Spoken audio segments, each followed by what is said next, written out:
Hey fam, what's good? What's good? I hope this you're all well and keeping safe. Your boy is still here. Your boy is still here. So a quick breakdown on what I'm basically looking out for when it comes down to Nasdaq. Would basically be, as you guys can see over here, right? Looking at current price which we have, we can see that we basically respected this area of support over there once, respected over here twice. As you can see, we basically faked out of this actual area over here. So hey, we can see with the formation of what we currently have over here, we could be having a potential left shoulder hit and a potential right shoulder, basically making this an inverse HNS, inverse head and shoulder pattern, to basically find ourselves basically taking price back towards the upside, right? So I would basically wait for some sort of rejection inside this area before looking for any upside potential on Nasdaq.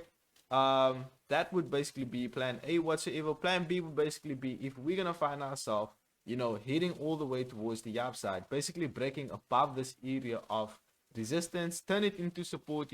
I want to find myself waiting and seeing if we can basically respect this area over here, hold this area as an actual area of support, and basically take price towards the upside back into basically price 12,500.